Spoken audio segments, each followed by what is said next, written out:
Listen. Just listen for a moment. Because what I'm about to tell you will fundamentally shatter everything your civilization thinks it knows about dominance, power, and who exactly runs this cosmic sandbox we call home. For 3,000 years, the Valorian Empire has ruled with an iron fist, crushing rebellions, enslaving species, and expanding their territory like a plague of locusts on steroids. They are unstoppable. They are invincible. They are, frankly, getting really tired of dealing with one particular species from a backwater planet called Earth. And that species, well, they're about to teach everyone a very expensive lesson about what happens when you push the wrong civilization too far. My name is Krell, and I am a level 9 strategic analyst for the Valorian Dominion. I've served this empire for 842 years, watched galaxies fall, civilizations crumble, and species beg for mercy they would never receive. I thought I had seen everything. I thought I understood the nature of conquest, suffering, and defeat. Then humans showed up, and everything I believed got thrown directly into the nearest star. It started small, insignificant really. A human freighter ship named the Meridian Express was transporting goods through what the Valorian maps classified as claimed territory, Sector 79 Alpha, under Valorian jurisdiction since the conquest of 2847. Simple protocol, ships passing through Valorian space paid a 90% tariff. Money, resources or biological specimens, the Valorians weren't picky. That's how the system worked. That's how it had always worked. Smaller species complied. They always did. The captain of the Meridian Express was a human female named Victoria Hartwell. Brilliant, stubborn, completely utterly insane in the most terrifying way possible. When the Valorian collector fleet intercepted her vessel, Victoria didn't just refuse to pay. She didn't negotiate. She didn't even file a formal protest through proper channels like a reasonable species would do. Instead, she did something that would eventually reshape the entire political structure of the known galaxy. She laughed. Not giggled. Not smiled politely while signing over 90% of her cargo. She laughed, a deep, genuine, earth-shattering laugh. And then she asked the Valorian commander a single question: why are you all such colossal disasters at basic mathematics? Commander Vex 9, a Valorian with 3 centuries of military service, stood frozen on the communication bridge. His 8 eyes blinked in asynchronous confusion. Excuse me, your 90% tariff. Victoria continued, her voice dripping with amusement. You've been collecting it for the past 200 years. Do you understand what that means? Let me break it down with an analogy your species might actually comprehend. If I steal 90% of someone's lunch every single day for 200 years, they're either dead or remarkably committed to self-destruction. You've chosen the first option for most species, but here's what you miscalculated. Humans are the second option. We're spectacularly good at self-destruction. We've been practicing for our entire existence. So congratulations. You've been farming an entire planet of survivors who literally invented psychological warfare against themselves. There was a pause. A long, heavy silence that stretched across the void between the Meridian Express and the Valorian flagship. Vex 9's mandibles twitched. This was unprecedented. No species had ever spoken to a Valorian commander with anything other than absolute deference or desperate pleading. Captain Hartwell, Vex 9 finally responded, his voice glacial. You understand that insulting the Valorian Empire results in immediate termination? Absolutely, Victoria replied. But here's the thing, you're not going to terminate me. Really? And why not? Because, Victoria said, and her transmission included a file that would become known throughout every corner of the known galaxy as the Hartwell Manifesto.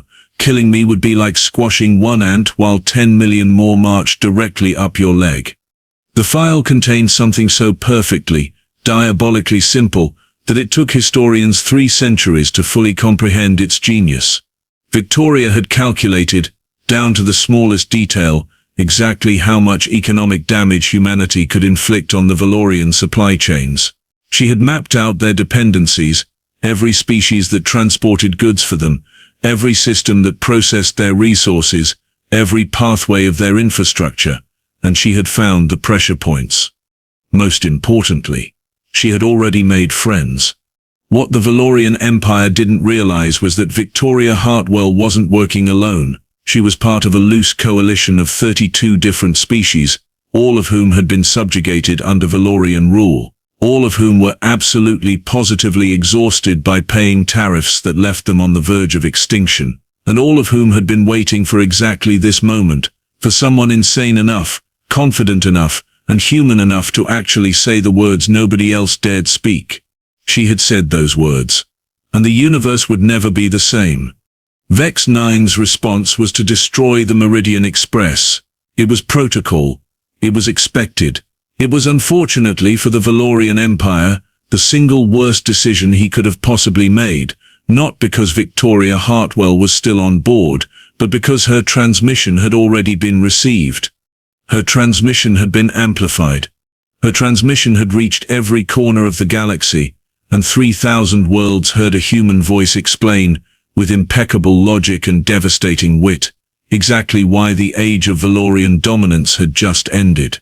Within 48 hours, 7 cargo shipment routes halted completely. Within 5 days, the processing facilities that handled Valorian resource distribution suddenly required maintenance. Within 2 weeks, the entire infrastructure that supported the Valorian war machine began to crumble, not through military action but through systematic, coordinated non-cooperation. The Valorian Empire, which had conquered the stars through force, through intimidation, through the sheer weight of their technological superiority, found itself facing something far more dangerous, an enemy that had weaponized patience, organization, and the absolute refusal to play by the established rules any longer. Back on Earth, a woman named Sarah Chin, Victoria's best friend and a communications specialist, activated the fail-safe protocols. She sent out messages to every human settlement, every colony, every outpost in human space. The message was simple: we are no longer accepting subjugation. We are no longer paying unfair tariffs. We are no longer pretending that the strong have the right to dominate the weak. And most importantly, we're not the only ones who feel this way. What the Valorian Empire had failed to understand, in all their centuries of rule, was that dominance is not a permanent condition. Dominance requires constant enforcement, constant military presence, constant willingness to destroy those who challenge it. And the moment your enemies realize they can hurt you without fighting, through coordinated action, strategic resistance, and something humans called organized spite, your empire stops being powerful and starts being fragile. The Valorian strategists called emergency meetings. They analyzed the data. They tried to comprehend how a species from a backwater planet had managed to unite 32 different species in open rebellion against their rule, how humanity, which had only achieved faster-than-light travel 200 years ago, had somehow become the orchestrators of the most coordinated resistance movement in galactic history. And that's when Admiral Kex-12 realized something that made his blood run cold. The humans hadn't orchestrated anything by force. They had simply told the truth. And when you tell the truth to oppressed species, rebellion becomes inevitable. Victoria Hartwell was dead, but her words would live forever.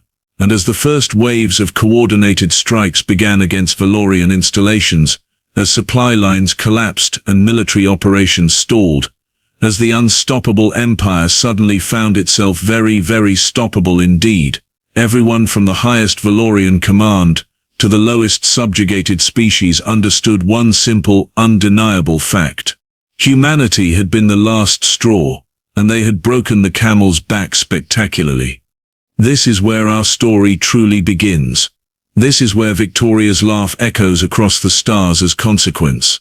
This is where one brave, sarcastic human female taught the entire galaxy that sometimes the greatest weapon isn't a laser or a ship or an army. Sometimes, it's simply refusing to accept an unfair system and convincing 32 other species to refuse right alongside you. The question wasn't whether the Valorian Empire would fall. The question was how many of them would survive long enough to understand why. 3 months into what the historians would later call the Valorian collapse, the Empire's High Council convened in the Obsidian War Chamber on Valorian Prime. Admiral Kex-12 stood before them, flanked by tactical officers, whose faces betrayed varying degrees of panic, confusion, and barely concealed fury. The Emperor of the Valorian Dominion, a massive creature named Vex Kula, who had ruled for 500 years without facing a single military defeat, sat motionless on his throne, his 8 eyes fixed upon Kex-12, with the intensity of a star about to go supernova. "Talk," Vex Kula commanded, his voice like grinding continental plates. Kex-12 activated the holographic display. What materialized before the council was nothing short of catastrophic. Red zones blanketed the map where Valorian operations had ceased entirely. Yellow zones marked locations where military forces couldn't operate at full capacity due to supply failures. Blue zones indicated where the opposition had managed to coordinate successful resistance movements. There were very few green zones left, and those remaining were shrinking by the hour. The humans have managed to orchestrate a complete supply chain collapse across 73% of our operational territories, Kex-12 began, his mandibles quivering slightly. However, that is not the primary concern.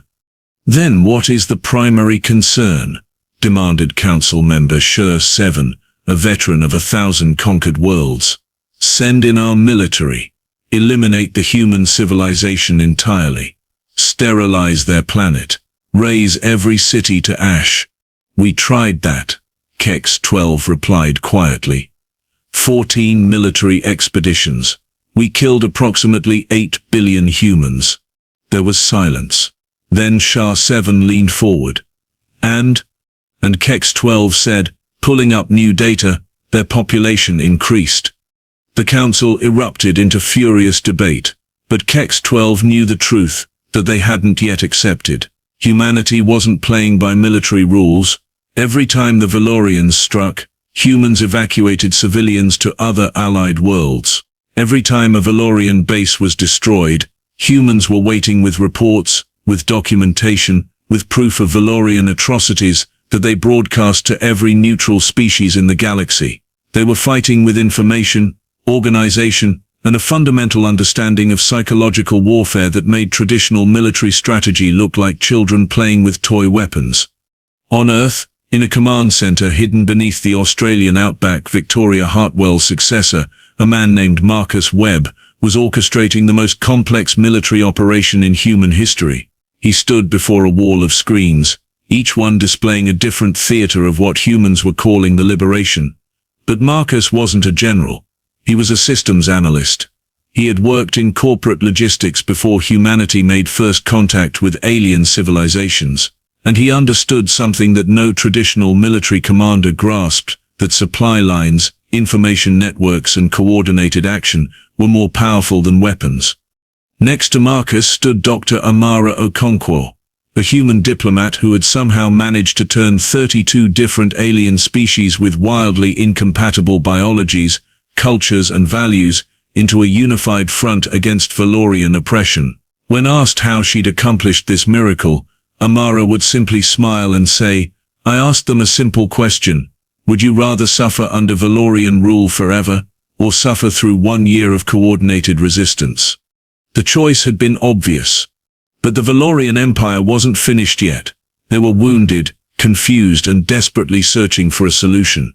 Emperor Vex Kula made a decision that would either save his empire or accelerate its demise. He authorized something that hadn't been deployed in 800 years, a planet cracker, a weapon of such devastating power that it could literally break a world into fragments. The target, Earth. The message was sent through formal channels, with all the ceremony of a civilization that still believed it held absolute power. Either humanity surrendered unconditionally, or Earth would be destroyed. An entire world. 8 billion people. Vaporized. It should have worked. Species across the galaxy heard this threat, and felt ancient fear rise in their collective consciousness. This was the Valorian Empire, at its most terrifying, not negotiating, not engaging, simply announcing they would annihilate anyone who dared oppose them. Humanity's response was delivered by Marcus Webb in a single 2-minute broadcast that was retransmitted across every channel, every network, every frequency in known space. "You want to destroy Earth," Marcus said, his voice steady, almost conversational. "Go ahead. Try. Do you know what happens if you do? Every human refugee becomes a symbol. Every destroyed city becomes a reminder. Every ash-covered settlement becomes a rallying point for the 47 other species currently rising up against you. And here's what makes us different from every civilization you've ever conquered. We don't need Earth to win. We need to prove that you're not invincible. We've already done that." Then Marcus did something extraordinary. He smiled at the camera, not a smirk, not a grimace, but a genuine, unafraid smile. "My name is Marcus Webb. I'm from a planet you're about to destroy. And I'm here to tell you that you've already lost. You just don't know it yet." The planet Cracker was launched. The fleet carrying it was destroyed by a coordinated strike force led by the Vreth Collective, an insectoid species that had suffered under Valorian rule for 3,000 years. The Vreth ships moved with a precision that suggested they'd been planning this for millennia, because they had. What the Valorian Empire had failed to understand was that their oppression had forged unlikely alliances. It had created pressure, and now that pressure had found a release valve. Humanity hadn't sparked a rebellion. They had simply been the spark that ignited an explosion that was already chemically inevitable. Within weeks, 13 Valorian planets had declared independence. Military commanders defected, bringing intelligence and hardware. Trading partners signed new agreements that completely excluded Valorian middlemen. Supply routes were rerouted. Manufacturing contracts were reassigned. The economic strangulation that Marcus and Amara had orchestrated became a systematic dismantling of the Valorian power structure. Emperor Vex Keeler finally understood. He called for a truce. He requested negotiations. He offered concessions. But by then, it was far too late. The universe had tasted liberation, and it could never accept subjugation again. The Treaty of Renewal was signed on Neutral Station 7. It established the Interstellar Collective, a governance structure built on mutual benefit rather than domination, on negotiated trade rather than enforced tariffs, on respect rather than fear. The Valorian Empire retained its territory, but lost its power. They became one voice among many, rather than the voice. Sarah Chin, standing at the signing ceremony next to Marcus Webb and Amara Okonkwo, looked at her colleagues and couldn't help but laugh. It was the same laugh that had started this entire revolution, a laugh born from the recognition of pure, unadulterated absurdity. "Can you believe it?" she whispered. 3,000 years of domination ended because one human captain was rude enough to point out their math was bad. Marcus shook his head, still processing the enormity of what had transpired. "Not just that. We proved something the Valorians never believed. Strength isn't about how many ships you have or how many weapons you possess. Strength is about knowing your enemy, understanding their systems, and having the courage to refuse participation in an unjust system. We didn't defeat them with force. We defeated them with organization, wit, and spectacular stubbornness." Back on Valorian Prime, Kex 12 submitted his final strategic report. In it, he documented everything. The tactical errors, the underestimation of human ingenuity, the failure to understand that species driven to desperation by unfair treatment would eventually find a way to push back. But most importantly, he documented a truth that the Valorian Military Academy would study for the next 1,000 years. The humans taught us that the greatest weapon in any conflict is not destructive power but narrative power. They convinced the galaxy that they were fighting for freedom. We insisted we were maintaining order. The galaxy chose freedom. This should have been obvious. It should have been predictable. And yet it surprised us completely, which suggests our understanding of conflict itself was fundamentally flawed. As news of the treaty spread across the stars, a phenomenon occurred that mathematicians called the Liberation Cascade. Species that had been subjugated began negotiating their independence. Systems that had been controlled began reasserting autonomy. And everywhere leaders asked the same question: if humans could do it, why can't we? Victoria Hartwell had died laughing at the absurdity of Valorian mathematics, but her laugh had resonated across the galaxy, bouncing from star to star, echoing through the void, touching civilizations that had forgotten hope was possible. In the end, she had done more damage to the Valorian Empire with words and wit than entire fleets could have accomplished with weapons and warfare. On Earth, in that command center beneath the Australian outback, Marcus Webb looked at the final casualty reports. 8 billion humans had indeed died, not to Valorian weapons, but to the chaos of revolution, to accidents during evacuation, to the thousand small tragedies that accompany galactic upheaval. It was a cost that would haunt humanity for generations. But humanity had survived. More than that, they had thrived. They had liberated not just themselves but an entire galactic population from oppressive rule. They had proven that intelligence, coordination, and the willingness to refuse an unjust system could accomplish what military might never could. The universe learned a critical lesson that day. Not all threats come with explosions. Not all weapons are forged from metal or energy. Sometimes the most devastating force is simply a civilization that refuses to accept the unacceptable and has the brilliance to orchestrate that refusal across star systems. Humanity had wanted only to be left alone, to pursue their own destiny without excessive taxation and subjugation. Instead, they had become the architects of the most transformative moment in galactic history. They had not conquered worlds or enslaved species. They had liberated them. And as Krell completed his report, thousands of years of Valorian dominance reduced to historical footnote by a single human captain's laugh and her species' revolutionary brilliance, he realized something that no Valorian had expected to feel. He was proud of them, and terrified. Because if humans could do this, what else were they capable of? The age of Valorian supremacy was over. The age of something far more complicated had begun.